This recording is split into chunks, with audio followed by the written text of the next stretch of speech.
अस्सलाम वालेकुम dear student, this is Ghulam Rasool. हम आज की वीडियो में बात करेंगे क्या आप ये हेल्थ एंड फिज़िकल एजुकेशन में कर लेने के बाद बीएस क्लिनिकल साइकोलॉजी के 5वें सेमेस्टर में एडमिशन ले सकते हैं। इस हवाले से हम बात करेंगे। स्टूडेंट याद रहे, आपने बीए मीन्स एडीए जो सब्जेक्ट आपने चूज़ किया एसोसिएट डिग्री इन आर्ट्स है, इसमें आपने हेल्थ एंड फिजिकल एजुकेशन का सब्जेक्ट चूज़ किया। तो अब हेल्थ एंड फिजिकल के सब्जेक्ट्स जब आपने चूज़ किए हैं तो कैसे मुमकिन है आप बीएस क्लिनिकल साइकोलॉजी के अंदर अपीयर हो सके? आप बिल्कुल भी एडमिशन नहीं ले सकते।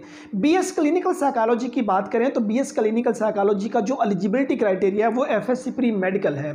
आप एफएससी प्री मेडिकल के बाद बीएस क्लिनिकल साइकोलॉजी में एडमिशन ले सकते हैं, या अगर आपने इंटरमीडिएट में फिजिक्स, बायोलॉजी, केमिस्ट्री ये 3 सब्जेक्ट्स अगर आपने पढ़े हुए हैं तो उसके बाद आप बीएस क्लिनिकल साइकोलॉजी के लिए एलिजिबल होंगे। और अगर हम बीएस क्लिनिकल साइकोलॉजी के ड्यूरेशन की बात करें तो ये 4 साल डिग्री प्रोग्राम, इसके 8 सेमेस्टर होते हैं। तो इंटरमीडिएट के बाद आपने इसमें अपीयर होना होता है, ठीक है। तो इसके 4 साल का डिग्री प्रोग्राम है, इसके 8 सेमेस्टर होते हैं, हर सेमेस्टर का दौरान ये 6 माह है।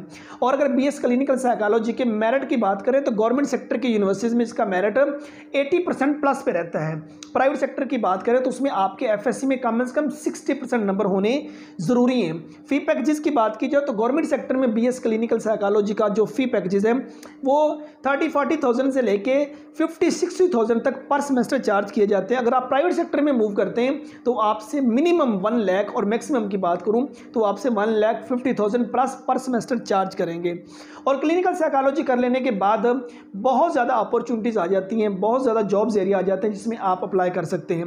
अगर आप करते हैं BA physical health and education करते हैं, या मतलब एडीए जिसको नाम दिया गया एसोसिएट डिग्री, तो ये आपकी 14 ईयर एजुकेशन बनती है। तो आप इसके बाद डियर स्टूडेंट्स आपके लिए जो आर्ट्स के जितने सब्जेक्ट्स आपने इसमें पढ़े होते हैं उसके रिलेटेड आपके पास डिग्री प्रोग्राम आ जाते हैं जिसमें आप एडमिशन ले सकते हैं। आप इसके बाद नेक्स्ट बीएस इंग्लिश के 5वें सेमेस्टर में आप मूव कर सकते हैं, बीएस उर्दू के 5वें सेमेस्टर में मूव कर सकते हैं, आप BS health and physical education के 5वें सेमेस्टर में मूव कर सकते हैं, आप बीएस सोशियोलॉजी के 5वें सेमेस्टर में मूव कर सकते हैं, और उसके बाद बीएस इस्लामिक स्टडी के 5वें सेमेस्टर में जा सकते हैं, बीएस पाकिस्तान स्टडी के 5वें सेमेस्टर में आप एडमिशन ले सकते हैं।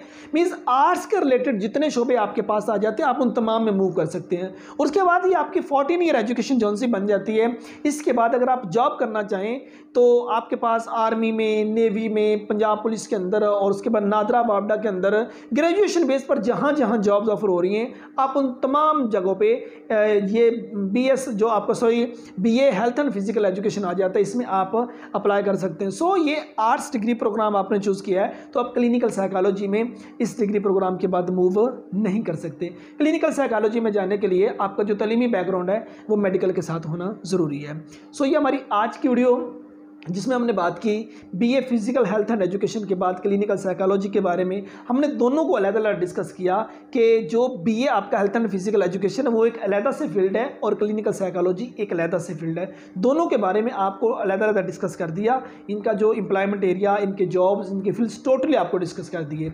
उम्मीद करता हूँ कि आज की वीडियो आप स्टूडेंट को अच्छी लगी होगी। नेक्स्ट वीडियो में मिलते हैं। अपना बहुत सारा ख्याल रखिएगा। फी अमानिल्लाह।